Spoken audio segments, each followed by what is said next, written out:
Welcome to DNP India. Mahesh Bhatt के इस वक्त सुर्खियों में आने के बाद एक बार फिर परवीन बॉबी की मौत की कहानी भी सामने आई है। जी हाँ, एक बार फिर परवीन बॉबी की मौत और उनकी जिंदगी की किताब को हर कोई पढ़ना चाहता है और जानना चाहता है कि आखिर क्यों इतनी खूबसूरत स्टार इतनी जल्दी इस दुनिया से अलविदा कह गई। किसी समय में परवीन बॉबी और महेश भट्ट का इश्क परवान चढ़ा हुआ था। परवीन बहुत ही खूबसूरत थी, हर कोई उसे देखता तो बस देखता ही रह जाता। उनकी आंखें गजब की खूबसूरत, जैसे मानो कोई अप्सरा स्वर्ग से उतर आई हो। देखते ही देखते वे फिल्म इंडस्ट्री में सभी की चहेती बन गई और हिंदी सिनेमा के सबसे खूबसूरत और बोल्ड एक्ट्रेस में शुमार हो गई, जिन्होंने करीब 2 दशकों तक हिंदी सिनेमा पर राज किया और आज हमारे बीच न होने के बाद भी सभी के दिलों पर राज कर रही हैं। परवीन बॉबी ने अपने करियर की शुरुआत बतौर मॉडल की थी, लेकिन जल्द ही उन्हें फिल्मों में ब्रेक मिल गया। 1973 में उन्होंने क्रिकेटर सलीम दुरानी की अपोजिट फिल्म चैत्र से डेब्यू किया। फिल्म फ्लॉप रही, लेकिन परवीन बॉबी का चेहरा और खूबसूरती लोगों की आंखों में बस गया। हर कोई यह जानने को उत्सुक हो गया कि आखिर यह लड़की है कौन। शायद यही वजह रही कि उन्हें फ्लॉप डेब्यू के बाद भी ढेर सारी फिल्मों के ऑफर मिले। डेब्यू के 1 साल के अंदर ही उन्होंने अमिताभ बच्चन के ऑपोजिट पहली ब्लॉकबस्टर फिल्म दी। डेब्यू के 2 से 3 साल के अंदर ही उन्होंने इतनी ख्याति पाली कि वह टाइम मैगजीन के कवर पर फीचर हुई। टाइम मैगजीन के कवर पर नजर आने वाली वह बॉलीवुड की पहली स्टार रही। परवीन बॉबी का स्टारडम और जादू हर निर्माता निर्देशक से लेकर हर हीरो के सिर चढ़कर बोल रहा था। अब हर कोई उनके साथ काम करना चाहता था। अमिताभ बच्चन के साथ परवीन की जोड़ी को इतना पसंद किया गया था कि फिल्म मेकर भी लगभग हर फिल्म में दोनों की जोड़ी को रिपीट करने के सपने देखते रहते। परवीन और अमिताभ ने दर्जनों फिल्म में साथ काम किया और लगभग सभी फिल्में हिट रही। इनमें सुहाग, मजबूर, दीवार, देश प्रेमी, नमक हलाल, काला पत्थर, कालिया और अमर अकबर एंथनी जैसे फिल्में शामिल हैं।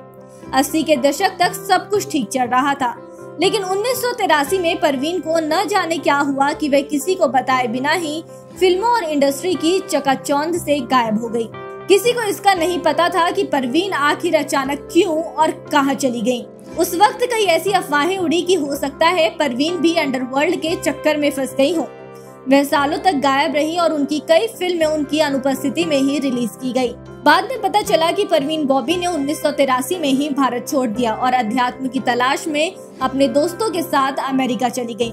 उस वक्त परवीन बॉबी का करियर ऊंचाइयों पर था। इस दौरान उन्होंने कई देशों की यात्रा की। 1984 में जब परवीन को न्यूयॉर्क के एक एयरपोर्ट पर रोका गया तो उस वक्त उनका बर्ताव बदला बदला सा महसूस हुआ। कुछ पहचान पत्र न दिखा पाने की वजह से परवीन बॉबी को कई दिनों तक मानसिक रूप से बीमार लोगों के साथ एक अस्पताल में रखा गया था। 1979 में परवीन वापस मुंबई आ गई, लेकिन तब तक वह पूरी तरह से बदल चुकी थी। उनका वजन काफी बढ़ गया था और वह पहले के मुकाबले मोटी भी हो गई थी। ऐसा कहा जाता है कि परवीन को सिजोफ्रेनिया था। वह मानसिक रोग की शिकार कब और कैसे हुई यह आज तक नहीं मालूम, पर ऐसा कहा जाता है कि दौलत और शोहरत के बावजूद परवीन अंदर से काफी अकेली थी और शायद यही उनके मानसिक रोग की वजह बनी। हालांकि परवीन ने कभी भी इसे स्वीकार नहीं किया और वे फिल्म इंडस्ट्री पर ही आरोप लगाती रही कि उनके साथ इंडस्ट्री से जुड़े लोग षड्यंत्र रचा रहे हैं और उनकी छवि खराब करने की कोशिश कर रहे हैं। परवीन बॉबी की जिंदगी में अब अकेलापन और भी बढ़ता जा रहा था। फिल्म इंडस्ट्री से उन्होंने खुद को काट लिया था, लेकिन 1983 से 1992 के बीच वह अखबारों से लेकर मैगजीन तक के लिए लिखती रही। मुंबई के अपने घर में वह अकेली रहती थी, किसी का कोई आना जाना नहीं था।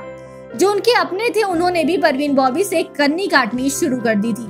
शायद यही वजह थी कि जब 20 जनवरी 2005 को वह अपने फ्लैट में मृत मिली तो किसी को कुछ पता ही नहीं चला। जिस सोसाइटी में परवीन रहती थी वहाँ के सिक्योरिटी गार्ड ने जब देखा कि परवीन ने 3 दिनों से घर के बाहर रखा दूध और अखबार नहीं लिया है तो उसने पुलिस को खबर दी थी।